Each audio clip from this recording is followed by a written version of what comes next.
Bonjour à toutes et à tous et bienvenue dans Be Better, votre podcast sur le sport et le mental, parce que l'un va avec l'autre. Toujours présenté par les GOATs, Paul Elliott et Mathias, ainsi que moi-même, Raphaël. Salut. Mais ce n'est pas tout. Ouais, Ouais, dites bonjour c'est les pas gars quand tout. même. Oui, oui, Bonjour. Mais, c'est mais ce n'est pas tout, car aujourd'hui nous avons un invité. Bonjour Maël. bonjour tout le Mais monde. les gars, Bonjour Paul bonjour. et autres. Tu sais, on applaudit, on fait comme Ouais, quand tu redis, on accueille Maël et nous on applaudit, tu sais, on fait comme dans la télé. ok. Et aujourd'hui nous accueillons Maël. Maël, je te laisse te présenter aux auditeurs. Bon bah déjà bonjour, je m'appelle Maël Toublanc, j'ai 16 ans, je suis en première générale et je suis donc passionné de sport et de l'armée entre autres. Heu et je pratique comme sport, la natation, le handball, et la musculation. Mais juste du coup, là, au final, parce que Oui. ça, c'est ma question, au final, niveau de séance de sport, là, tu t'arranges comment dans la semaine, là? Parce que 3 sports, tu t'arranges comment déjà? J'ai complètement oublié, tu me l'avais déjà dit, Bah, étant donné que mes entraînements de handball, c'est en équipe. C'est des moments qui sont bloqués que pour ça. Bah, je peux montrer faire un autre entraînement à la place. Donc mardi, vendredi de 20h à 22h, c'est du handball forcément. Ok. Le samedi matin, c'est natation et mercredi après les cours, natation aussi. Et tout le reste, c'est muscu. tous les restes des jours, le lundi, mercredi après-midi, jeudi après-midi, dimanche, c'est de la musculation. Ok. Et donc là aujourd'hui tu vas nous parler de tous tes sports, tu viens nous parler du coup de l'armée. Exactement, je suis pas là pour, vous parler de handball, par exemple, qui est le Ce sport sera que je pour une connais le mieux. prochaine fois. Exactement, là, je vous parle de l'armée aujourd'hui. Eh ben écoute, on va commencer. Du coup tu nous parles de la préparation militaire de l'armée de l'air, c'est ça? Voilà, exactement. Alors, c'est, l'expérience que j'ai pour l'instant avec, l'armée et donc entre autres l'armée de l'air. J'ai fait une préparation militaire en février dernier, qui a duré 2 semaines. 2 Hem, semaines complètes? C'est 2 semaines complètes ou 2 semaines, enfin, c'est combien de jours? c'est c'est du dimanche. On a commencé un dimanche, on a fait la semaine complète, on a terminé un jeudi soir. Donc c'est D'accord. quasi 2 semaines complètes, c'est 13 jours. OK, Ok. d'accord. Bah, c'est le SNU. En un peu plus militaire quand même, hein, n'abusons pas. Mais nous, on était en uniforme, par exemple. Ouais, bah, ouais, c'est nul aussi, hein. Rien de polo. Vos petits vélos et vos casquettes. Mais du coup, bon, ouais, on est d'accord, la préparation militaire, selon le corps d'armée, c'est pas les mêmes. Est-ce que tu les connais un peu les autres prépas militaires ou pas? Oui, non, elles ont des différences. Par exemple, la préparation militaire marine, donc elle se fait, sur certains week-ends et pendant des vacances et c'est sur un an, si je ne dis pas de bêtises et donc on va faire, des choses beaucoup plus axées sur la marine, évidemment. L'armée de terre et l'armée de l'air, niveau calendrier, pareil, c'est plus ou moins la même chose, sauf que ça sera évidemment pas les mêmes missions, étant donné qu'elles n'ont pas du tout le même rôle, au sein de l'armée, entre autres. L'armée de terre, ça va être une armée d'occupation, bah, l'armée de terre et l'armée de l'air, ça sera des actions plus, sporadiques et rapides. Ouais. Alors, Ouais. ça veut dire quoi sporadique? Ils sont pas là en permanence. Par exemple, un Rafale ne va pas tourner 24/24, alors qu'une garde de l'armée de terre d'une base, si. Ouais. Ouais. Et, mais j'avais Attends, du coup, vas-y, vas-y. J'avais demandé, moi je vais sûrement faire une prépa armée de terre. Ce que j'avais entendu, enfin ce qu'on m'a dit, c'est que c'est 5 jours déjà en immersion en régiment, sur des vacances, tu vois, tu fais 5 jours en immersion, donc c'est vraiment pas les mêmes, pas du tout les mêmes choses. Quoi? Bah, le bruit est parti, Raph. Bah, Il paraît pas beaucoup. bah Raph, il m'a dit qu'il buguait beaucoup. Oh là là. Du coup, je réponds quand même ou? Bah, du coup, oui. Oui, oui, tu peux, on continue, on continue.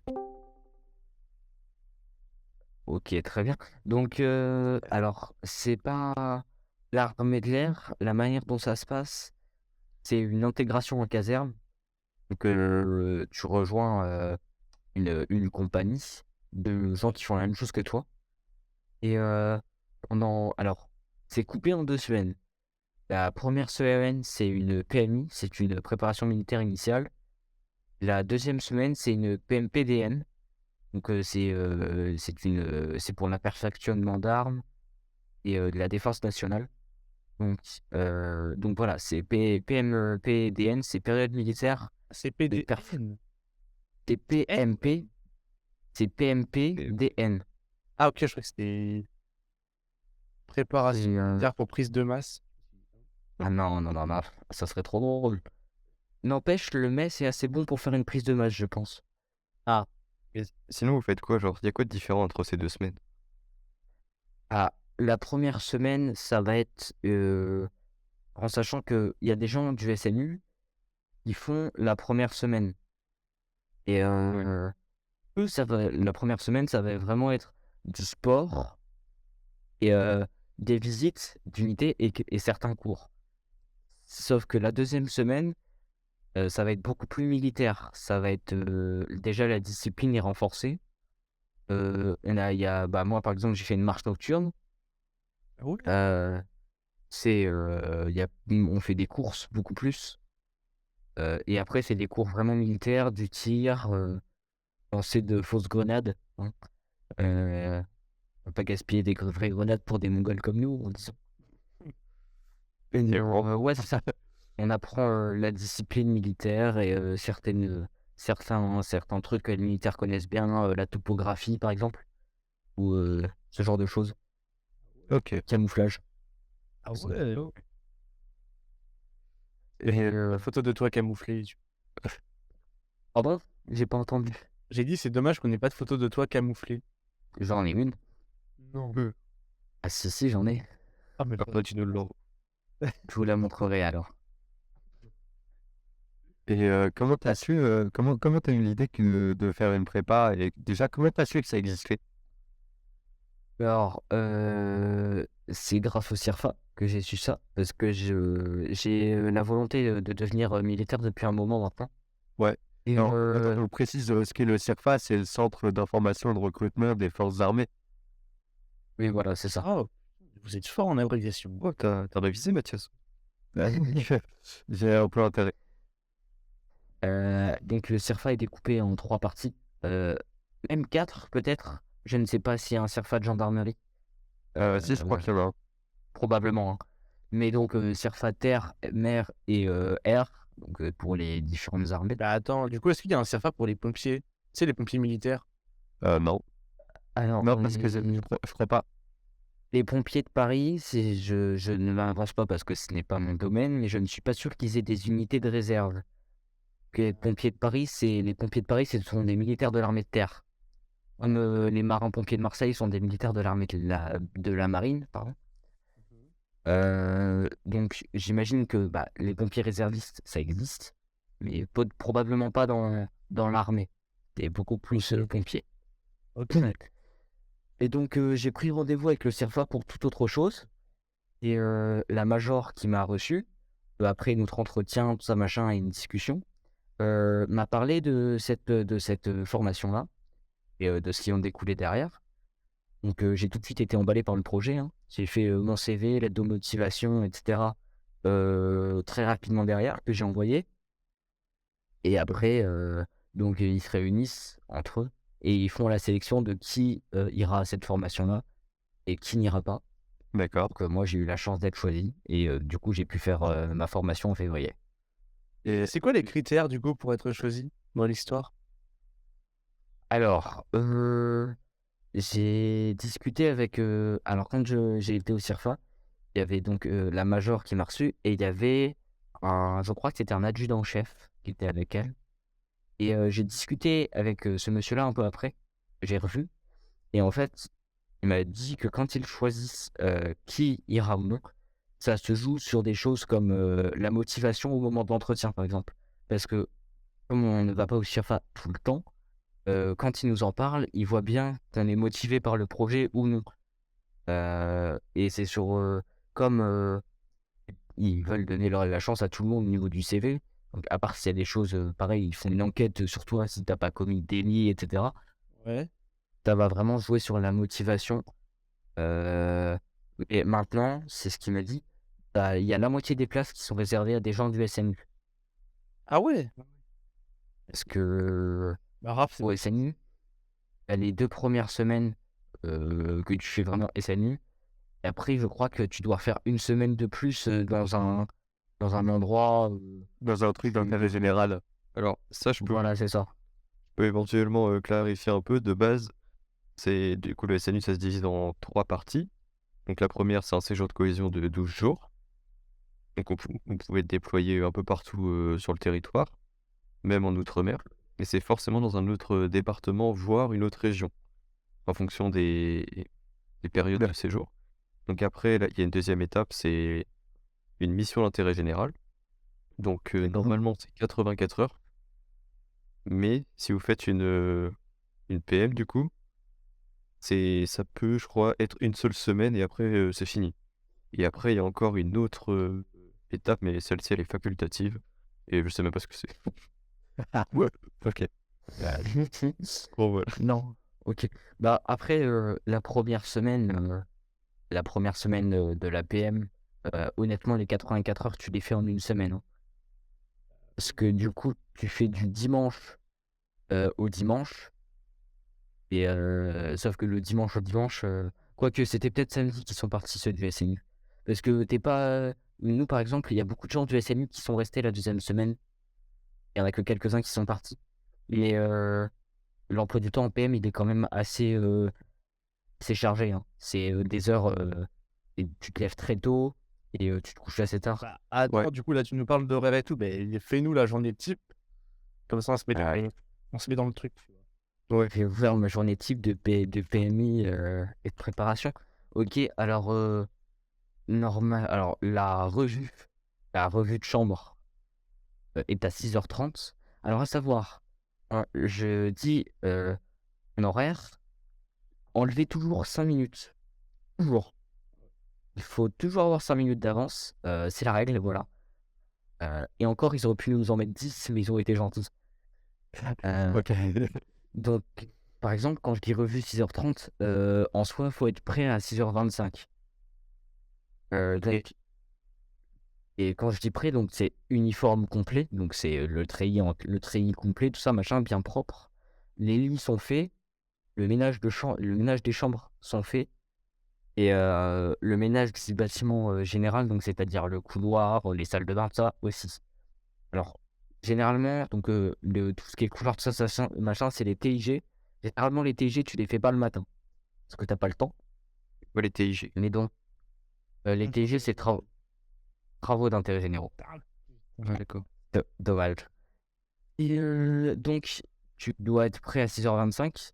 Du coup, tu te lèves entre 5h30 et 5h45. Donc voilà, tu te prépares. Après, tu vas faire ton petit déjeuner au mess avec toute la compagnie. Pareil, t'attends que tout le monde soit assis pour commencer à manger. Tu finis pas de manger quand les autres ont fini de manger. C'est quand les gradés qui vous encadrent ont fini de manger et partent, tu es obligé de les suivre. Tu ne finis pas ton petit déjeuner si tu n'as pas fini. Ok. Donc faut être assez rapide. Et vous mangez Après, bien, tu rentres. vous mangez bien au moins là-bas? Ouais. Alors, étant donné que c'est une base qui est habitée par des gendarmes, par certains militaires, euh, la nourriture est plutôt bonne. Parce que un militaire, c'est quelqu'un de sportif, quelqu'un d'actif qui est très, très souvent debout. Donc, faut avoir de quoi faire tourner la machine, quoi. Je peux pas le dire mieux. Ok. Belle expression. Donc après, tu rentres dans ton dortoir. Tu as généralement 10 minutes, 15, ça dépend, pour te laver les dents, te raser. Et après, donc 10 minutes pour ça. Donc en fait, c'est 5 minutes, hein, toujours. Et, et après, si on te demande de te mettre en tenue de sport, t'as peut-être un peu plus de temps, mais il faut quand même pas traîner, hein. Voilà. Après, généralement, tu fais ta matinée entière en sport ou en cours ou en visite d'ailleurs. Et tu vas au mess à peu près à 11h30. Oh, Mais c'est quoi Bonjour. le mess? C'est quoi le mess? Mess, Ah, c'est pas le c'est mess. le mess, c'est la cantine. En gros, c'est le Ah. self. Ah oui, d'accord. Ah oui, tu vas pas faire amen. Ok. Non, non, non, non, bah non, l'armée, c'est comme la République, c'est laïque. Oui, c'est laïque. Euh, Et après, donc, tu renchaînes, tu fais la même chose que le matin, l'après-midi. Donc, tu fais du sport, tu fais des activités, des cours, machin. Pareil, tu vas manger vers 18h30, 18h45. Ah, mais vous mangez super tôt. En fait, comme on se lève tôt, on prend notre petit déjeuner tôt, on mange assez tôt le midi. Le soir, on mange pas tard. Donc, oui, en soir, on mange assez tôt. Et après, après le repas, on rentre. On nous laisse le temps de faire nos chambres. Donc, faire nos lits. Alors, parce que le lit n'est pas fait pareil le soir et le matin. Attends, comment ça? Faut faire son lit en batterie le matin. Donc, c'est une manière particulière de plier ses draps, tout ça, machin. Il faut faire son lit au carré le soir. C'est une autre manière de faire. Donc, tu dois faire ton lit, faire le ménage de ta chambre une nouvelle fois. Bah, par contre, là, les TIG, tu les fais le soir. Généralement, tu as le temps. C'est serpillère, balai, tout ça. C'est assez long, en vrai. Mais il faut le faire vite. C'est souvent le ménage. C'est là où il y avait tout. Tous les jours. Ok. Tous les jours, tu fais le ménage. Et Attends, j'ai une question là, vite fait. Est-ce que Vas-y. depuis que t'es revenu là, de la préparation militaire, tous les matins tu fais ton lit en bataille et après le En sport batterie. carré? Quand je regarde à ma gauche, je vois mon lit fait parfaitement. Alors, pas comme à l'armée, parce que l'armée, c'est des draps spéciaux. Mais mon lit est fait maintenant, matin à soir. Ah ouais. Ok. Et donc, oui, je suis beaucoup plus carré sur certaines choses que je ne l'étais avant. Comme la coiffure? Alors, pour les hommes, coiffure, c'est cheveux courts. Ouais. Pour les femmes, c'est les cheveux attachés avec un chignon et genre bien aplati et tout. Putain, Et, faut savoir que je dise que je suis une femme. Bon, ah oui, toi, tu vas prendre un coup de tondeuse. Hein. Si tu fais une PM, Ah non, mais t'inquiète, je vais les couper à la fin des vacances, voire même au début des vacances, en fait, je sais pas, mais je vais les couper. Tu vas pas, c'est moi qui vais les couper. Non, c'est pas nous qui vais les couper. Oh, je peux je venir vais aussi. être là. Bien sûr. Et donc, par contre, pour les hommes, on va les faire beaucoup plus chier sur le rasage. Heureusement. C'est rasage tous les matins. Ah non, mais toi, tu vas déjà avec le collier de barbe, mais pas complet et tout, c'est super moche. Et c'est pas beau, hein. Ah, c'est pas beau, faut arrêter. Après, moi, j'avais la chance de déjà me raser très souvent avant d'y aller, donc j'ai pas eu de problème avec ça. Ça m'a pas Tu gêné. peux pas avoir un peu de barbe à l'armée? Tu peux avoir la barbe, c'est pas autorisé partout. Mais tu peux avoir la barbe, mais faut pas que ça soit une barbe de flemme. Faut que ça soit une barbe que tu entretiennes, une barbe bien taillée. Oui, une barbe soin, tu vois. Et voilà. Ça. Ouais, c'est à partir du moment où t'entretiens ton corps que c'est bon. Oui. Enfin, Pas pour les cheveux, par contre. Hein. ouais. Après, pour les la c'est un principe, tu vois, normal. Genre, t'imagines, tu vas aller dans l'infanterie, t'as les cheveux longs, tu vas te trimballer dans la boue, tu reviens, t'es obligé de faire un shampoing chaque soir, tu perds du temps. Ouais. Marche ma vie, tu vois. Et t'as été d'autant plus. C'était déjà les cheveux assez courts à l'époque, hein, il y a très longtemps. Et ça a été renforcé avec la guerre des tranchées. Ouais. Où par les bactéries, les poules, les puces, tout ça, machin, c'était partout. Donc avant, les cheveux courts, c'était pratique. Ouais, Et, mais j'attends un et- pays où t'as droit. Tu peux venir dans l'armée que si t'es chauve. Ou alors t'es obligé d'être chauve, tu vois. Moi, j'attends ça, tu vois. Une armée de chauves. Ah, putain. Ouais, c'est pour toi ça. C'est vrai. Bah, l'argent de vie maintenant. Va postuler, va postuler. Non, mais et le soir, du coup, généralement, alors le lieutenant, qui était le plus haut gradé qui nous encadrait, nous appelait ça les jeux rigolos. Les jeux rigolos, c'est drôle quand c'est drôle quand quand on y repense maintenant. Elle était beaucoup moins à l'époque. C'est-à-dire qu'après ta longue journée, t'es debout depuis 5h30. Généralement, il est 21h. et on te dit tu vas devoir faire la chaise pendant 1 heure, ça paraît moins rigolo sur le coup. Euh, non, non, c'était pas mal, c'était drôle. Ça, et ça avait pour but de renforcer la cohésion. Et ça marchait plutôt bien, hein. Et non, c'était bien. Et du coup, après, tu vas te coucher. Et généralement, tu vas te coucher entre 22h30 au plus tôt, ce qu'on a déjà fait. Et le plus tard que moi, je me suis déjà couché. Parce que t'as un mec dans ma chambre, il a utilisé son téléphone alors qu'on n'avait pas le droit. On a dû aller prendre nos douches en dernier, c'est 00h30 que je me suis couché. Pour me lever à 5h30 le lendemain. Ah ouais. Ça va. Mais est-ce que du coup, vous avez des techniques pour optimiser le sommeil ou des trucs comme ça ou pas? Bah, tout le monde ne fait pas ça, hein. Il y en a après, généralement, t'en as pas vraiment besoin. T'es tellement KO quand il est minuit et que tu veux aller dormir que, genre, tu fermes les yeux, tu t'allonges et tu dors. Ouais, ok. Et quand tu te fais réveiller par le réveil général de la chambre, euh, t'es réveillé en sursaut un peu. T'es en mode, comment ça fait 5 minutes, je suis en train de dormir là. Ok, ouais. Du coup, on était à où? Maël de parler du sport. Parle de tes sports. Alors, le sport. On en fait très souvent. Généralement, c'est tous les jours. On fait du sport tous les jours. En vrai, c'est pas mal. Tu fais pas forcément les mêmes choses tout le temps. Par exemple, il y a une matinée où on nous a laissé pendant 1h30 avec. Alors, je vais préciser quelque chose maintenant. On était une compagnie de 60 personnes au début, réparties en 2 sections, 30 environ. Ok. Moi, je faisais partie de la section alpha, et l'autre section, c'était la section bravo. Ah ouais. Oh, c'est bizarre. Ça fait un beau six et tout. En fait, à l'armée, on utilise beaucoup l'alphabet OACI. C'est l'alphabet de communication en aviation, et même en général, on l'utilise dans l'armée. Parce que c'est des mots. Une lettre correspond à un mot, et c'est des mots que toute la planète peut comprendre assez facilement. Ouais, genre Alpha, Bravo, Didier, Charlie. Non, attends. Non. Je le Non, dis c'est là, Delta. non. C'est pas Didier. Mais non, c'est Delta. Ah oui. Et déjà, tu mets le D avant le 7, hein? Ouais, c'est ce que je me suis Oui, j'avoue, c'est ça le problème. Tu connais ton alphabet, toi? dit. Ouais.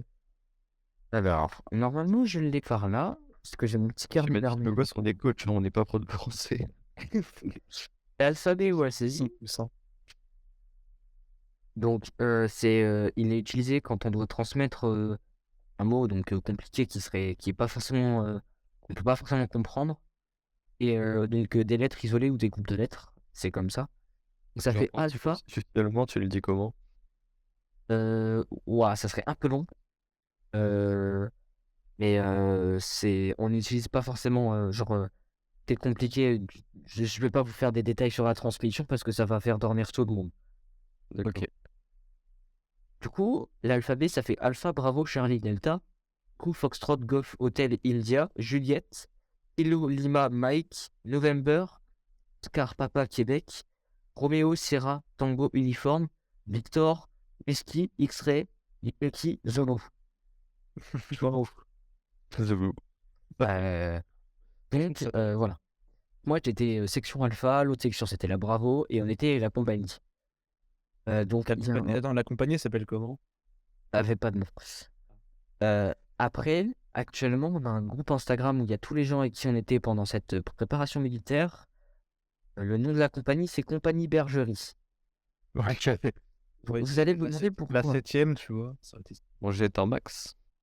Compagnie Bergerie, car on se faisait souvent engueuler pendant les revues parce qu'il y avait des moutons de poussière partout.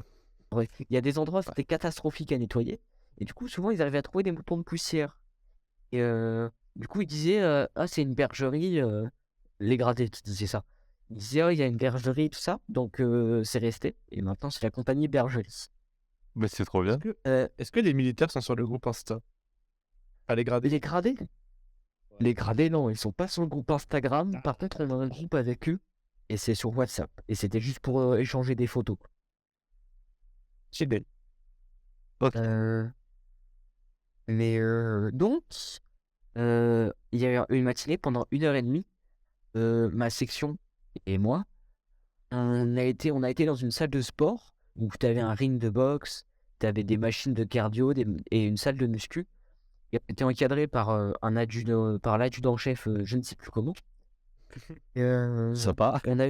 on a pu faire un peu ce qu'on voulait en muscu et en sport pendant 1h30. Donc, étant donné, par exemple, moi, comme je fais mon sport chez moi, j'ai une quantité de poids limitée. Et ce jour-là où j'ai passé avec une facilité déconcertante les 100 kilos au deadlift, Oh putain, Euh, GG. mais faudrait qu'un jour j'ai des poids, les poids qu'il faut pour mettre plus. Parce que les 100 kilos, je te les ai fait sans échauffement. Tu veux pas que Oh, t'ailles à la salle au pire En même temps, qui a besoin d'un échauffement, quoi? Ouais, c'est ça. Non, Genre, mais Raphaël, toi, tu fais juste pas d'échauffement parce que t'as la flemme.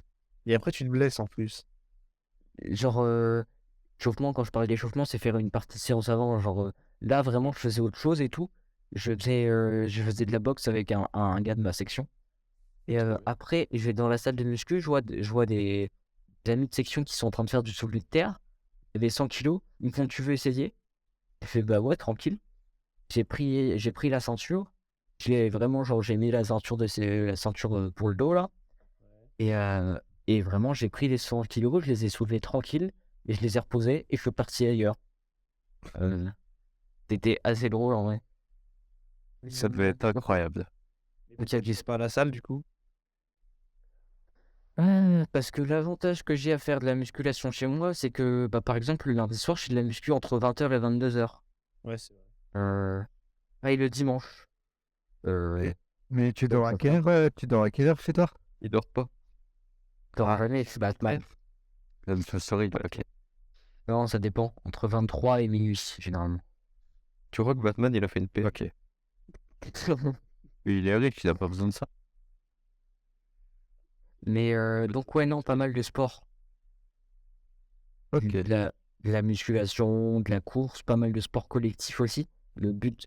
Alors, il y a beaucoup de. C'est beaucoup une question de corps, en fait. Mais comme tu es avec les mêmes personnes pendant 2 semaines, l'esprit de corps il est assez fort. Et la cohésion, elle a besoin d'être là et besoin d'être renforcée. Donc, il y a pas mal de choses qu'on fait en groupe. Ok. Mais voilà, niveau sport, en vrai, c'est assez bien. Après, pour quelqu'un qui vient pas préparer, effectivement, ça sera dur. On a une personne qui est partie de la préparation militaire de la première semaine pour inaptitude physique. On va dire. Ah ouais? Oui. Mais il n'y a, pas y a pas de test avant de venir? Non. La WEDEG. C'est une préparation militaire aussi, hein. Le but, c'est de faire découvrir l'armée aux gens qui s'y intéressent un minimum ou alors aux gens du SNU. Donc, ils peuvent pas forcément refuser tout le monde pour des catégories physiques. Ok. Pas comme la FMIR. J'en parlerai après. D'accord. Et... Non, mais ouais. Mais pour quelqu'un qui s'est préparé... Moi, quand j'ai reçu... alors, j'étais déjà assez sportif avant. Et quand j'ai reçu... du coup, j'ai appris que j'étais accepté en début février. En début novembre, pardon. De novembre à février, j'ai fait une quinzaine d'heures de sport par semaine. Toutes les semaines, pendant 3 à 4 mois. Donc, forcément, j'étais assez préparé, j'ai pas eu de mal, quoi. Et tu t'es pas blessé? Pris des épaules dans l'histoire. Quoi? J'ai dit, c'est pour ça que t'avais pris des épaules. Pas forcément de ouf, hein. C'est mon dos, en vrai, qui a pris. Mon dos, mes jambes. Mais comment t'as fait pour pas Ouais. te blesser? Bah, écoute un minimum ton corps pendant la séance, hein. Si tu vois que tu charges trop lourd, que tu n'arrives plus à faire le mouvement et que tu sens que musculairement ça tire sur un bras genre vraiment fort, Sur les prends plus de temps de pause, tu te décharges un peu. Et c'est Ouais. pour ça que maintenant je fais peut-être un peu moins de natation, je force moins sur certaines séances, parce que je le sentais que là dernièrement mon corps il commençait à fatiguer et que j'avais mal beaucoup plus vite. Je fais plus attention. Ok. Faut faire gaffe et c'est du repos aussi. Faut pas faut dormir, important. Sommeil Ouais, pour la récupération musculaire, c'est hyper important. Tu te lèves à quelle heure le matin? 7 heures. 7 heures. Ça fait pas 8 heures de sommeil hein, si tu te couches à 23h minuit. 23, généralement c'est 23 heures. J'essaye de dormir à 23 heures. Je fais 8 heures de sommeil. 45 minutes. Enfin, 30-45 minutes pour s'endormir. Ça fait Alors, pas pour 8 heures de m'endormir, sommeil. pour m'endormir, moi, je prends 5 minutes, hein, Ok. parce que Ouais, j'ai ça- des techniques militaires, hein. ouais, bah Et c'est puis ce que je après te ça. demandais. Ouais, mais là-bas, on s'en sert pas en vrai, hein. T'es crevé, donc tu dors direct. Mais Ouais. quand t'as du mal à t'endormir, moi, je m'en sers. Mais chez toi, du coup. Et chez moi, beaucoup plus. Mais du coup, c'est un sommeil militaire un peu. Comment ça, Raphaël? Bah, chez toi, du coup, tu utilises vraiment des techniques militaires qu'à l'armée, tu n'utilises pas. Oui. Mais Les militaires qui s'en servent, ils s'en servent en OPEX, ils s'en servent sur le terrain Mm. ou quand ils sont en formation à l'extérieur. mais du coup, c'est quoi ces techniques-là? Bah déjà, tu t'allonges. C'est mieux, ouais. Sommieux. Après, moi, j'aime bien dormir dans le noir complet sans bruit, donc ça aide. Et c'est pas tout le monde n'a pas besoin de ça. Et le but, c'est de trouver une position assez confortable, de pas avoir de distraction possible. Après, ça, c'est mental, hein, c'est si tu peux pas résister parce que tu vois ton téléphone, bah voilà, hein. Mais je sais pas comment. Euh, Mais comment il y a des gens qui font pour dormir avec leur téléphone, ça, c'est un mystère. moi, il est à côté de moi parce que c'est mon réveil. Mais j'écoute pas de musique pour m'endormir. Et donc, en fait, le but, c'est de ressentir tout ton corps le plus possible, tous tes muscles, et de les détendre en commençant par les pieds. Genre, tu détends, donc tu te lâches, tu t'es plus crispé en mode ah, je dois être dans cette position-là. Genre, tu laisses tes bras un minimum tomber, pareil, tes jambes, tu les laisses. Et après, ça va être de la respiration. Ok. Tu prends une aspiration d'environ 5 secondes, tu retiens 6, tu expires 7. Et donc, bah, ça ralentit ton rythme cardiaque considérablement. Et ça te permet de doucement partir. Après, c'est pas hyper long, en vrai. C'est une prise de technique. Au début, t'as du mal. Ça peut prendre 15-20 minutes au début. Mais une fois que tu l'as vraiment, ça prend 5 minutes. Et les meilleurs, ils arrivent à le faire en 2 minutes top chrono. Attends, je suis sûr qu'il y a un mec qui s'est déjà étouffé en faisant ça. Enfin, quelqu'un a Probablement, déjà, hein. déjà asphyxié en faisant ça, c'est sûr.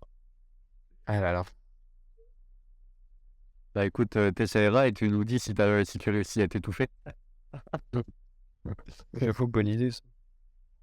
Asthmatique et comme. Ouais. Mais non, bah oui, du coup, à l'armée, t'es trop fatigué pour te servir de ça, en vrai. Ouais. Ok. J'arrive à tenir le rythme, mais d'ailleurs, il y avait un truc assez drôle. À chaque fois qu'on passait au mess, on prenait 4 tassées de sucre. Et en fait, donc tu passes au mess 3 fois par jour. Donc à chaque fois, 3 paquets de sucre, on va dire, donc t'en prends 9. Et genre, en fait, t'en ouvres un et tu le prends d'une traite, sans eau ni rien, forcément, hein. Genre, pas forcément besoin d'eau. Et si tu commences à fatiguer, t'en prends un, tu le prends et c'est bon. Et t'as de l'énergie pour 2 heures derrière. Ah, la technique pour se ruiner la santé. Je vais devenir diabétique en 3 semaines, tu vois. Tu speedrun le diabète. Survie, alors. Vous inquiétez pas, technique assurée, je suis pas diabétique. Ouais, ça dépend des gens en vrai. Encore. Moi, j'essaie de limiter mon utilisation de sucre, donc Oui, ah oui, ça par contre, toujours. Je le fais beaucoup plus. Je mets quasiment plus de sel. J'essaye de faire gaffe sur le sucre, le gras. Je fais attention à ça. bah, en fait, à partir du moment où tu es habitué à plus manger le sucre, ton corps, il est très bien, hein. Ouais, sur le début, c'est compliqué, hein. Bah ouais, mais en fait, ton corps, les études le montrent, c'est 30 grammes de sucre par jour. Après, il y a sucre et sucre aussi, tu vois. Oui, mais enfin, là, on parle plus de sucre style saccharose et tout. Parce qu'entre le sucre qu'il y a dans les pommes et le sucre qu'il y a dans les Coca Zéro, Ouais, bah là, c'est Ultra transformé, ouais, c'est pas pareil. c'est les sucres ajoutés dont on parle réellement. et les 3 sachets de sucre du self qu'on te fout dans le plateau. Bah, c'est exactement ça, hein, t'es pas censé en manger plus que 3. N'est-ce pas, Raphaël? Mais On pourrait dire ça à C'est Arthur pas aussi. ce truc dans leur yogurt nature. les gars, une canette de coca, t'as déjà ton quota de sucre pour la journée normalement. Oui. Donc bon. Bien, je peux jamais de coca. Mais du coup, est-ce que maintenant t'as une certaine diète ou pas Moi, Ouais. Étant donné que j'ai pas envie de faire acheter plus qu'il n'en faut à ma mère et que je mange ce qu'il y a à manger, euh, j'ai pas une Ouais. diète particulière. Quand c'est moi qui cuisine parce qu'il y a personne et tout, que c'est moi qui mange, je fais attention à ce que je mange quand même, un minimum. Je mange pas, je me dis pas, tiens, il y a personne, je me fais un burger ou une pizza, hein. Euh, donc ça va être des trucs assez basiques en vrai, hein. Mais je vais pas, surtout sur ce qu'on rajoute derrière. Manger 2 steaks et du riz, franchement, ça va. C'est rajouter une tonne de sel avec de la crème, avec ceci, avec du beurre. Ouais. Besoin. Ok. Dans sa nature. Ok, ok. Et du coup, tu disais à la base que tu es allé au CIRFA pour totalement autre chose, mais tu t'es allé pourquoi au CIRFA à la base? Ah, alors, comme vous le savez probablement, les mathématiques ne sont plus obligatoires en première. Et chez Raphaël, euh, Attends, c'est pas le euh, seul spémat dans ce vocal. Juste pour ça. attends, mais Alors. Mathias, tu fais pas maths, toi? Non, il fait une Une option op- comme moi. Ouais, je fais l'option là. Ah ouais, toi aussi tu fais l'option, bah voilà, hein. Ouais, sauf que lui, il a une moyenne bonne. Ouais. Ça fait une différence. Euh, du coup, quand on a su ça, je ne savais pas si je devais prendre mathématiques. Du coup, j'ai appelé le CIRFA et j'ai pris rendez-vous avec eux pour savoir ce que je devais faire, entre autres. Et même, j'avais d'autres trucs à demander, tout ça, machin. Et même, c'est toujours bien, tous ceux qui veulent faire l'armée ou qui s'intéressent à ce milieu, toujours important de prendre un rendez-vous avec le CIRFA. J'en reparlerai après. Ça peut pas mal aider. Et du coup, je suis allé voir. Et la major qui m'a reçu m'a dit non, c'est pas obligatoire, on ne recherche pas de parcours particulier, ni d'options particulières. Les tests sont faits en interne. Après, il y a évidemment des choses un peu pratiques si vous voulez aller faire certaines choses. Après, les formations, on fait beaucoup de formations à l'armée. Ouais. L'armée forme beaucoup de monde. D'ailleurs, est-ce que toi, tu vises une certaine spécialisation? Oui, évidemment. Sinon, ça serait pas drôle. Alors l'armée de l'air, c'est une armée qui est énormément axée sur le métier. Tout le monde n'est pas combattant, tout le monde n'est pas pilote, tout le monde n'est pas ingénieur. Euh, Moi, ce que je souhaiterais être en premier lieu, c'est fusilier de l'air. Alors, un fusilier de l'air, c'est donc un militaire qui va garder une base, euh, qui va être équipé d'armes un peu particulières, que toute la base n'a pas non plus, hein. Leur but, ça va être de protéger la base, etc. Après, il y a des formations. Moi, j'aimerais bien faire la formation. C'est la formation Maquis. C'est une formation de 5 semaines. Et à partir de cette formation-là, euh, tu peux prétendre, bah, tu l'es même, pardon, à être parachutiste dans l'armée de l'air. Donc, c'est 5 semaines de formation. À 5 semaines, tu as une spécialisation parachutiste. Et après, il y a d'autres formations, mais ça, c'est pour devenir CPA 30, 20 et 10. Ils ont des unités différentes. euh, Par contre, c'est des formations bien bien plus poussées et bien plus longues. Par exemple, il y a la formation, comment elle s'appelle? Il y a la formation Matou. Le stage Matou, il dure 12 semaines. Le stage drôle ça. Je le savais. Je le savais. Je vais faire. Il y a le deux noms des autres stages, vous allez faire des vannes pareil. Il y a le stage Attila. Ah ouais, on envahit des villages, tout ça. Ouais, c'est ça, exactement. Ok. Qui lui dure 18 semaines. Oui. Et il y a le stage Beluga. Et des petits- Qui lui en dure 17. Ah ouais, mais c'est pas. Est-ce que, en fait, plus la formation dure longtemps, plus ça va être dur ou pas? Alors, ça sera forcément plus dur sur le long terme, hein, j'ai envie de te dire.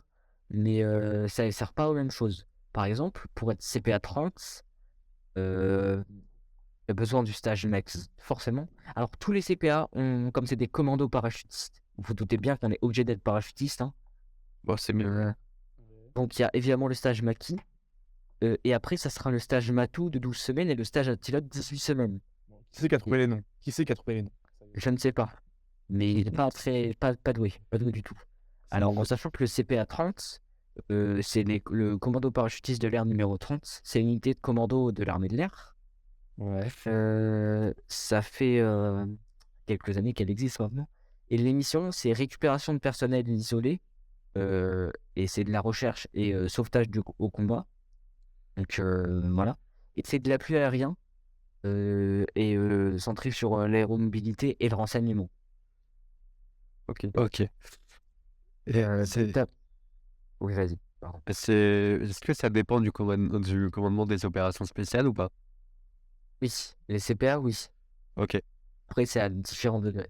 Parce qu'il y a des commandements différents selon les corps d'armée. Et pour les forces spéciales, c'est un commandement spécial pour, pour toutes les forces spéciales des armées, de toutes les armées. Oui, c'est parce ils agissent pas de la même manière que tout le monde. C'est un peu une armée dans l'armée. Après, c'est vraiment ils sont pas nombreux, en vrai, ils sont pas beaucoup. Alors, pour être CPA 20, alors, les CPA 20, pour détailler, c'est pareil, commando de l'air numéro 20, hein.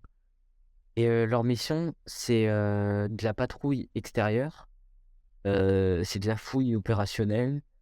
Et ils font des patrouilles motorisées aussi pour protéger les bases de partout.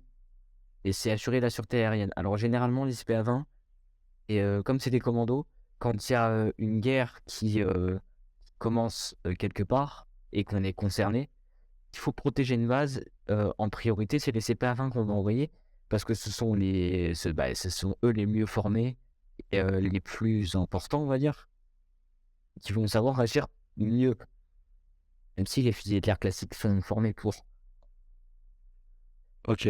Et CPA 10, donc CPA 10, l'unité la plus prestigieuse des 3 CPA, hein. Après, les 2 autres elles sont quand même importantes, hein. Faut pas croire. C'est de l'aérolargage, guidage de frappe aérienne, c'est de la remise en œuvre de zones aéroportuaires, contre-terrorisme, de la libération d'otages et de l'évacuation de ressortissants. Donc, par exemple, là, ce qui se passe au Soudan du Sud, pardon. S'il fallait fallait faire évacuer des ressortissants, pas comme ça a été fait là, mais d'une manière un peu plus dangereuse, ce serait eux qu'on aurait envoyé. Ok. Tu vas aller où? Et leur dernière mission, je finis, pardon, c'est de la reconnaissance et de la destruction d'objectifs. Oh, ils sont vachement occupés. Ah oui, c'est assez important quand même. Alors, les 3 CPA sont un peu différents, donc même complètement même. À savoir que le CPA 30 et le CPA 10 sont sur la base d'Orléans. Et le CPA 30 tend à devenir de plus en plus la réserve du CPA 10. Même si ça reste une unité encore bien à part entière. Le CPA 20, lui, il est à Orange, dans le sud. Et lui, c'est pas les mêmes missions. Moi, je souhaiterais soit intégrer le CPA 20, parce que c'est les missions qui m'intéressent. Et que j'aime bien ce qu'ils font, j'aime bien la manière dont ils le font. On va discuter avec des CPA. Et après, il y a toujours le CPA 10 que je voudrais intégrer, pardon. Parce que c'est l'unité prestigieuse, c'est le boss final de l'armée de l'air, j'ai envie de dire. Et c'est vraiment l'unité la plus prestigieuse de l'armée de l'air française. D'accord. Ok. Là, tu es parti sur un projet CPA 20 et s'il y a moyen, CPA 10. C'est ça? Parce que le CPA 10, c'est le truc, c'est l'unité où il faut faire les 4 formations différentes. Atout, Attila, Beluga et Maki, évidemment. Le CPA 20, tu n'en as besoin que de 2. C'est la formation Matou et Maki. CPA 30, c'est Beluga, Attila et Matou. Et Maki, pardon. Voilà. Donc, c'est pas les mêmes formations, c'est pas les mêmes choses. Et l'armée, c'est eux qui estiment si tu peux faire la formation ou non. Des fois, quand ils voient certains profils, ils bloquent à un certain palier. Ils savent que tu seras pas capable d'aller au-dessus, que tu es largement capable d'être là où t'es, et que c'est mieux pour toi que tu restes là où t'es plutôt que tu essayes d'aller plus haut et que tu n'y arrives pas. Ouais, et c'est mieux aussi pour l'armée. Rater une formation. Évidemment. Ah, mais le niveau d'acceptation, il est pas élevé, hein. C'est assez dur, hein. Et est-ce que il y a des contre-indications médicales à certains trucs? Oui, oui, tout à fait. Les visites médicales, c'est quelque chose qui est assez redouté parce que tu peux rien pas faire grand-chose à certains trucs. Il y a Ouais. certaines choses où ça sera où physiquement ou genre physiologiquement, c'est mort pour toi. Ta taille, par exemple, en dessous de 1 m 60, je crois, ou 1 m 65, tu ne peux pas prétendre à intégrer certaines forces spéciales, les commandos marines, par exemple. Ouais. Les lunettes, Mathias, un Paul Elliott, un Raphaël d'ailleurs aussi, en fait. Alors juste, je tiens à dire que, moi quand j'ai posé les questions à la personne du CERFA qui me prend en charge, il m'a pas répondu clairement sur, la contre-indication des lunettes. Il m'a dit: «Moi je suis pas médecin». Mais, donc concrètement c'est au médecin de décider, mais, effectivement ça peut réduire les chances. Alors oui, je vais être très honnête. Ouais, Il a dit: «Je ne suis pas médecin», parce que en fait, il a pas envie de il veut recruter quand même, en fait. oui, Le oui, médecin, il pourra te contre-indiquer d'aller dans une unité particulière, mais il va pas te contre-indiquer, pour aller dans un régiment du train. Heu et donc, par exemple, si tu as des lunettes, pour être pilote, c'est mort d'entrée de jeu. Tu ne peux pas être pilote en ayant des lunettes. ouais. Bon, ça, c'est un des nombreux exemples, tu en as beaucoup d'autres. Mais c'est forcément, par exemple, les SAS français, si tu as des lunettes, c'est mort pour toi. Ouais. CPA, c'est pareil. Bah, parachutiste, il me semble que si tu veux être parachutiste, les lunettes c'est mort de toute façon. Ouais, je crois aussi. Mais tu peux pas contrer le truc avec des lentilles. Non, en fait, bah, des lentilles, il faut une certaine hygiène de vie, sauf que si tu te retrouves à être dans une planque à moitié dans la boue, dans la crasse pendant 3 semaines, à faire une mission, bah, l'hygiène de vie, elle a disparu, hein. Puis même, si des fois tu vas être amené à faire des sauts qui sont super hauts dans l'atmosphère et la pression, je pense que ça peut faire des trucs pas très beaux à voir. Faire des dégâts, ouais, peut-être. Donc, dans tous les Pareil, cas, si tu as besoin de lentilles, si tu perds tes lentilles, comment tu fais après? C'est vrai. Donc voilà, en sachant que tu peux pas dormir avec des lentilles, c'est un peu compliqué, quoi. ouais. Et ouais, Et, ouais. Moi, je pars pour aller dans les CPA, en gros. bah, t'as de la chance de pouvoir y aller. C'est pas de la chance. Bah, il y a toujours une part de chance où il y a des choses où on peut rien y faire. Il y aura toujours des choses dans lesquelles c'est la génétique qui jouera. Euh, Après, tu peux mettre tes chances de ton côté. Et tout ce qui est entraînement physique, c'est vraiment de l'entraînement. C'est toi-même qui t'entraînes. Et faut pas partir du principe que ça sera mort d'entrée de jeu. Ouais. De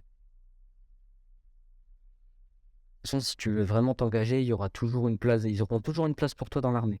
Parce que l'armée, bah, il y a l'armée de l'air et de l'espace, l'armée de terre, la marine, il y a la gendarmerie, et il y a aussi beaucoup de civils de la défense.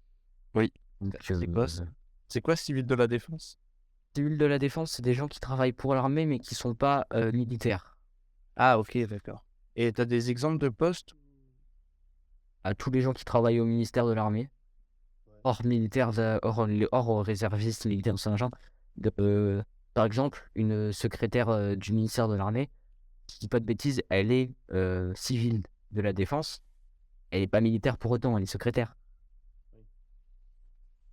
Voilà. Et d'ailleurs, en parlant du coup de militaire comme ça, j'ai une question perso, là, ça m'a fait tout à l'heure. C'est qu'est-ce que Oui. ça implique le statut de militaire? Tu vois, dans le sens où, par exemple, quand tu es fonctionnaire, bah, tu as Ouais. des avantages, des désavantages, tu as des protections, comme le fait que tu peux pas te faire virer super rapidement et tout. Et ça, Ouais, c'est ça. militaire, par exemple. Tu as quoi comme protection, comme avantage, comme désavantage aussi? Alors, le militaire a certains devoirs. Il en a même beaucoup. Il a des responsabilités. Euh, donc, un militaire a le droit d'expression, la liberté d'expression. Il est là. Par exemple, le droit de grève, il est interdit aux militaires. Un militaire ne peut pas faire grève. Alors, ouais, je suis pour la grève, mais je dirais pour les militaires, encore heureux. Et c'est pas parce qu'un militaire ne peut pas faire la grève qu'il ne la soutient pas forcément. Je suis sûr que les dernières grèves, il y a beaucoup de militaires qui étaient d'accord, mais ils ne peuvent pas les faire, et c'est logique. Oui, heureusement. Imagine, Tu peux pas, imagine juste, t'as une guerre, t'as les militaires qui se mettent en grève. c'est pas possible.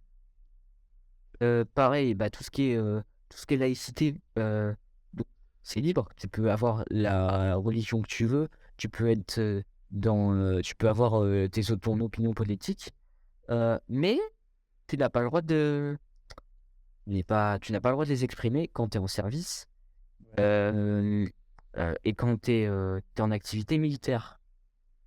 Tu peux pas. Et en dehors, t'as de la réserve. Enfin, dans le sens, t'as des... Imagine, t'es militaire, tu vois, Oui. admettons. Mais t'as ton compte Twitter et t'es pas référencé comme militaire. Hein. Je sais que tu dis pas que t'es militaire. Et juste que tu exprimes des trucs, là, t'as le droit. Anonyme. Oui, anonyme, oui. Oui, bah là oui, tu as le droit forcément à un minimum. Tu as le droit de la liberté d'expression. Mais tu ne peux pas te référencer en tant que militaire, dire j'ai telle opinion politique, j'ai telle religion. Euh, Pareil, là alors j'ai mon carnet de préparation militaire avec moi là. Donc les militaires, ils sont libres de circuler comme ils veulent dans chaque pays, mais il y a des pays où c'est interdit pour un militaire d'aller. Pays en guerre, pays ennemi de la France, bah, par exemple la Corée du Nord par exemple, c'est un peu compliqué déjà d'y aller de base. Alors si t'es militaire, tu peux oublier. Et bah voilà. Et Admettons, là, je suis militaire et je me dis, j'irais bien me faire des petites vacances en Russie. J'ai non ou pas? alors, pour avoir discuté de ça avec un encadrant de proximité pendant ma préparation militaire, tu peux toujours prévoir et il faut prévenir ta hiérarchie qui valide ou non. Si par exemple tu vas en Allemagne, hein, qui n'a aucun danger, ou en Belgique par exemple, Ouais. tu peux très bien dire à ta hiérarchie je vais en Belgique, tout ça, tu les préviens. Mais par contre, si tu vas dans des pays à risque ou des pays avec des relations diplomatiques particulières, tu préviens ta hiérarchie. Si ta hiérarchie te dit non, tu n'y vas pas, bah tu n'y vas pas. Tu ne peux pas aller partout où on empêche. Mais après, liberté de circulation quand même, tu vas où tu veux en France, à l'étranger aussi, mais tu les préviens. Et ils ont une réserve de refus. Après, en termes de permission, t'as pas non plus énormément de temps pour aller partout, quoi. Oui, bah les militaires ont quand même des vacances, hein. Mais Ça se passe comment pour les vacances? Tout dépend de l'unité où tu es, hein. Est-ce que tu as plus de vacances en fonction du corps d'armée où tu es? Là, alors ça, je pense pas, hein. Je pense que c'est fait. Ils sont tous plus ou moins au même niveau, j'ai envie de vous dire. Après, si tu as tes 5 semaines de congés payés, parce que je suis pas sûr qu'ils aient plus, si tu poses tes 5 semaines, tu as 5 semaines. Après, à savoir que pour les unités de commando, si tu as 5 semaines de vacances, que tu poses 2 semaines en été pour partir en vacances dans un camping au Cap d'Agde, et que ta hiérarchie t'appelle et te dit on a une mission d'urgence, tu es à la base même sur la journée si tu peux, ou le lendemain, tu es sur la base dans la journée ou le lendemain. Pour les commandos, c'est particulier. C'est des missions, comme c'est des missions et un statut particulier, forcément, il y a des choses qui changent avec le reste de l'armée. D'accord. Et voilà. Une protection, t'as quoi? Protection, c'est-à-dire en mutuelle, tout ça? Bah, dans le sens, bah, tu vois, comme je t'ai dit, l'exemple du fonctionnaire qui peut pas vraiment se faire virer, tu vois, c'est en soi une protection. Mais au militaire, t'as quoi? Imagine, je sais pas, moi, imagine, toi, t'es militaire, Oui. tu te blesses, t'as quoi comme protection pour continuer à vivre? Tu te blesses pendant le service? Alors, tu vois, si tu peux pas gagner d'argent, comment t'es protégé, entre guillemets? Ah, ça marche comme pour le reste des Français, hein. Assurance maladie, t'es donc t'es pris en charge, donc tu touches ton salaire parce que tu es en arrêt maladie par un médecin. En plus, un médecin militaire, donc je pense, ces médecins militaires, imagine, tu te fais une fracture pendant ton service, bah forcément tu es pris en charge. Tu as un hôpital sur chaque base, euh, donc tu es arrêté. Si tu es en OPEX et que tu te blesses, pas par balle, hein, on parle, hein, forcément. Alors, si juste tu te fais une fracture, tu te fais ceci, tu te fais cela, tu as un problème de santé, genre une crise d'appendicite ou ce genre de choses, bah, tu es opéré sur place et après tu es renvoyé en France, tu es démobilisé. Ok, d'accord. Ah oui, Euh, du coup, comme ça pour les médecins. Du coup, par rapport à ce que tu as dit tout à l'heure, les médecins, ils sont militaires ou ils sont civils de la défense ou les deux ou ça change? Ça dépend. les médecins sont militaires. Alors, je sais pas s'ils sont tous militaires, il y a probablement des médecins qui font partie des civils de la défense, hein. Mais non, en tout cas, oui, effectivement, tu peux être médecin de guerre. Il y a aucun, il y a des formations qui existent pour ça. Tu as un grade tout particulier quand tu es médecin de guerre d'ailleurs, ou quand tu es en formation de médecine de guerre. C'est quoi ce grade? C'est le premier grade d'officier. Ça, c'est aspirant. En gros, c'est tu Tu veux aspires. ça monter au-dessus d'aspirant? Si, largement. C'est pendant ta formation, tu es aspirant. Et après ta formation, tu peux monter en grade, tout ça. Mais aspirant, c'est pour ceux qui sont encore en train d'étudier. D'accord. Ça a Et changé. des études particulières, hein. D'ailleurs, Pas n'importe quelle formation. Et D'ailleurs, en parlant d'études, toi, tu vas rentrer directement après le lycée ou tu vas attendre et faire d'autres études avant de rentrer? alors, moi, les études, c'est. Si j'ai choisi l'armée, entre autres, c'est parce que ça bouge souvent. Genre, t'es tout le temps occupé. Ouais. Ce qui n'est pas le cas du lycée, hein, honnêtement. ça se voit que Parce qu'il y a t'as bougé là quand tu me tapes. Je suis toujours actif, hein. Vous avez déjà remarqué. T'es Euh, hyper actif. Et donc, moi, je ne compte pas faire d'études supérieures après l'armée. Après, c'est évidemment recommandé d'avoir un. Après l'armée ou après le lycée? Après le lycée, excusez-moi. Donc, moi, je compte obtenir mon bac général avec la meilleure mention possible. Et après, j'ai la volonté de m'engager. Après, faire des études supérieures, ça permet d'être à un autre grade, d'être à un grade qui est supérieur. Tu peux t'engager à partir de 7 ans avec un niveau brevet, non, un niveau 3e, pardon, et avec accord des parents si t'as 17, si t'as moins de 18 ans. Donc, tu peux être militaire du rang, donc c'est les 4 grades les plus bas, entre niveau 3e et bac. Entre niveau bac et bac plus 3, tu peux être sous-officier. Et entre bac plus 3 et bac plus 5, tu peux être officier. Donc ça va juste changer ton grade d'entrée en fait. Mais ça veut dire que si tu rentres avec ton niveau collège, pas niveau 3e, au bout d'un moment, tu pourras monter officier. Alors, Officier, non. Ça m'étonnerait que tu puisses monter officier avec un niveau 3e, hein. Sous-officier, oui, beaucoup plus. Si tu arrives, par exemple, là, je prends l'exemple de l'armée de l'air. Les 4 grades de MTA, c'est aviateur seconde classe, première classe, caporal, chef. Première classe, c'est une distinction au bout d'un moment. Et après, caporal, chef, par contre, c'est des vrais grades, au même titre que seconde classe. En fait, quand tu auras de la bouteille, auras fait de l'avancement, tout ça, machin, tu peux faire une formation switcher entre MTA et sous-officier. Aller faire une formation, je crois qu'elle est elle est à La Rochelle, je crois, un truc comme ça. Et c'est 2 semaines de formation où tu deviens sous-officier. mais Il n'y a pas. Sous-officier. Juste pour les. sous-officier de contrat ou sous-officier de métier? Enfin, attends, c'est peut-être la même chose. T'as les officiers pas pareil. de carrière et t'as les officiers de contrat. Alors, c'est pas la même chose. Normalement, si tu arrives à un certain niveau, t'es de carrière. Je veux faire militaire de carrière au passage, je veux pas faire sous contrat. C'est engagement jusqu'à la retraite ou jusqu'à la mort.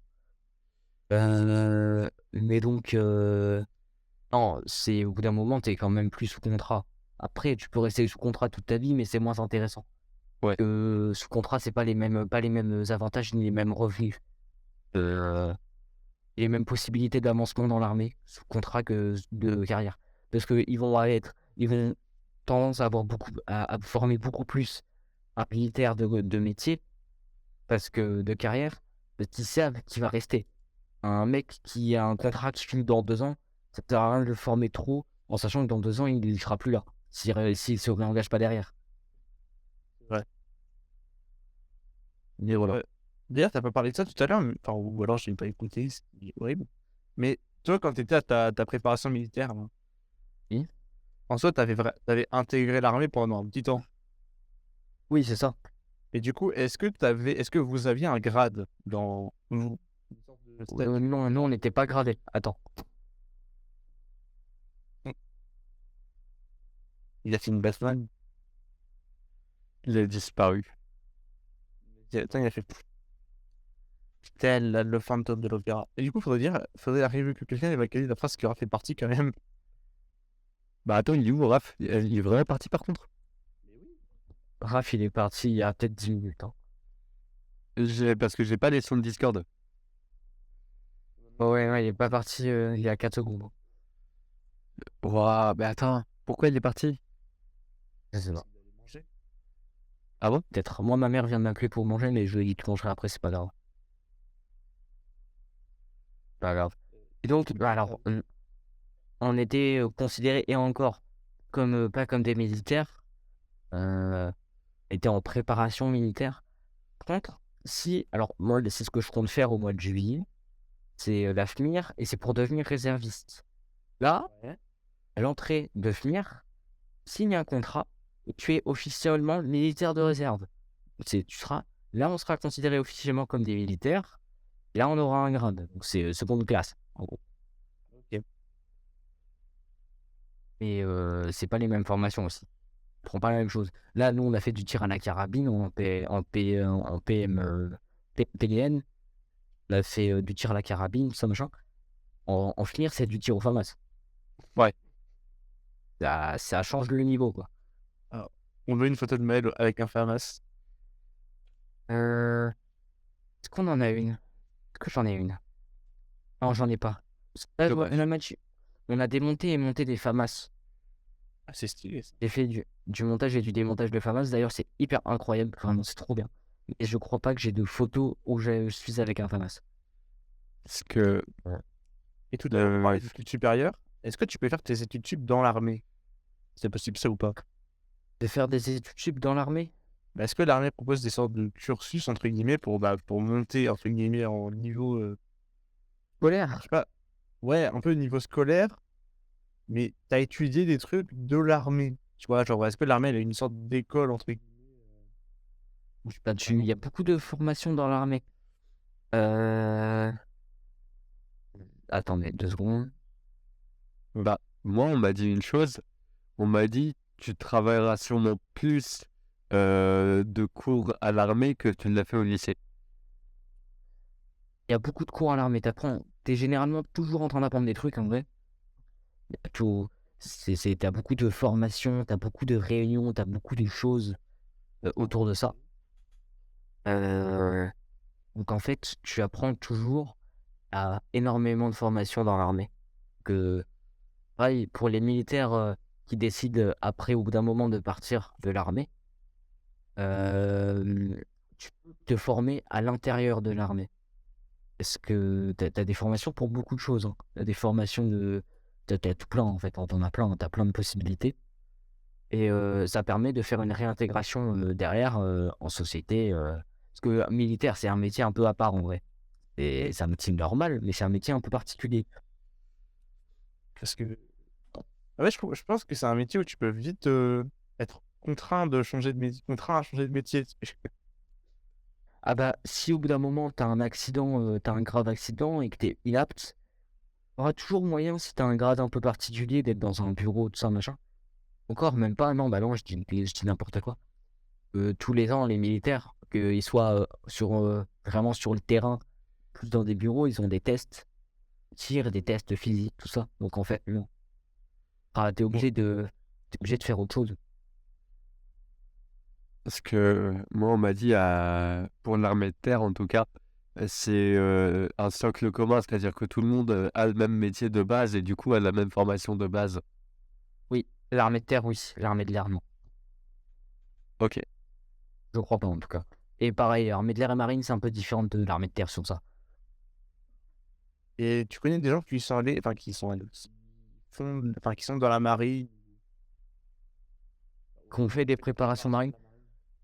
Alors oui, j'en connais quelques-uns.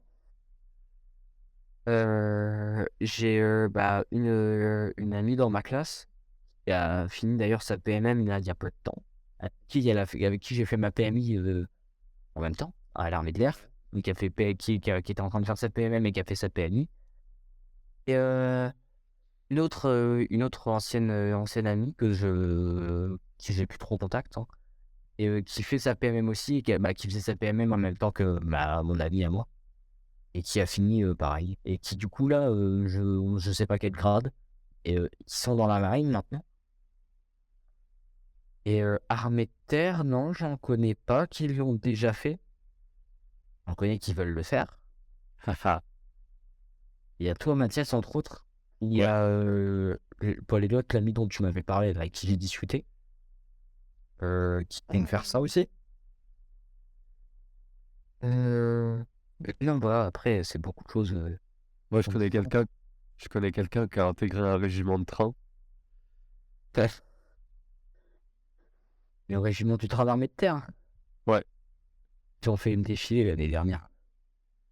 Il y en a plusieurs, les régiments de train à l'armée de terre. Mais je sais qu'il y a un régiment de train qui a fait le défilé. Je crois que c'était ceux qui étaient je sais pas, le Tchad. C'est peut-être pas. Je sais plus. Ouais, il y en a un qui l'a fait. Je crois que c'était au Tchad. Pour ceux qui ne connaissent pas, les régiments de train, hein, c'est les régiments c'est la logistique en fait. C'est ça. Alors, pas Comment? C'est pas les cheminots. Non. Du Vas-y. transport, c'est beaucoup de logistique, c'est ça. C'est du transport de matériel, de tanks, de véhicules. Ouais, c'est ça. Hein. Ouais.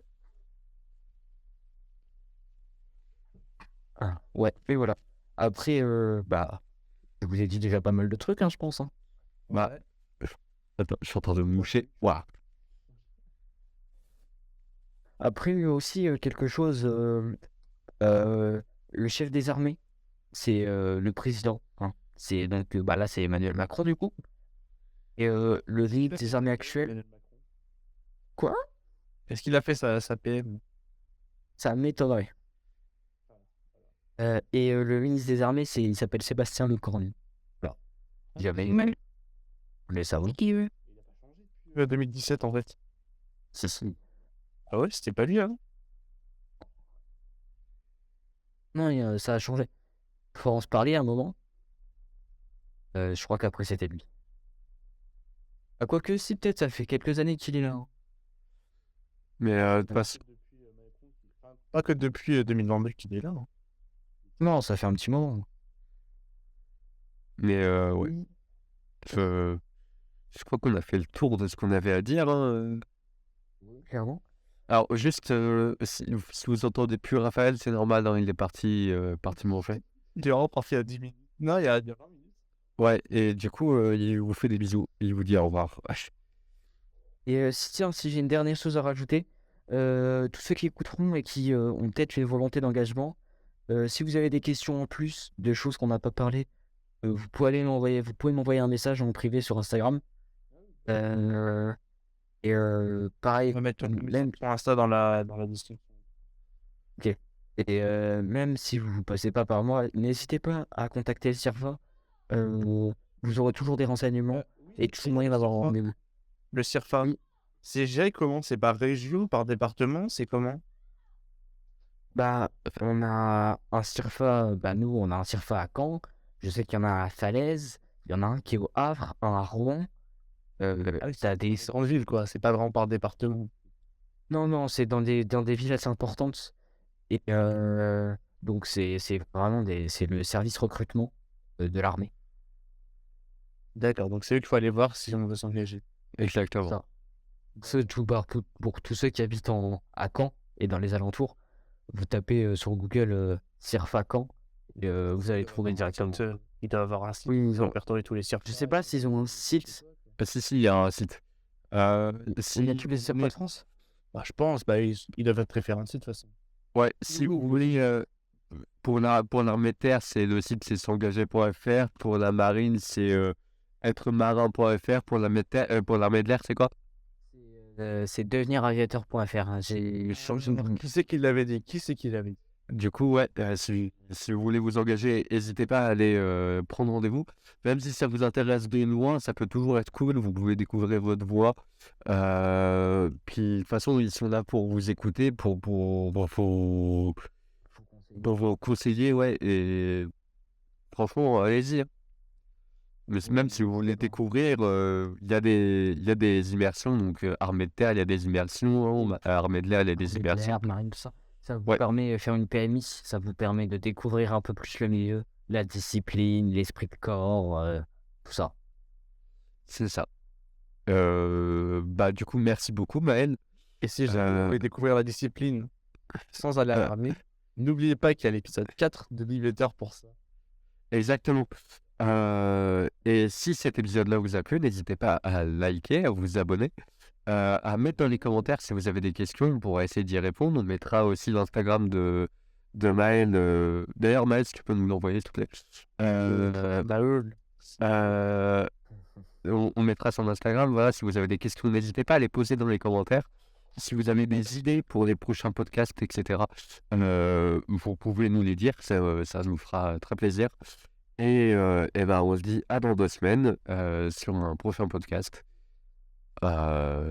Et voilà. Allez, Ouais. tchuss. Salut.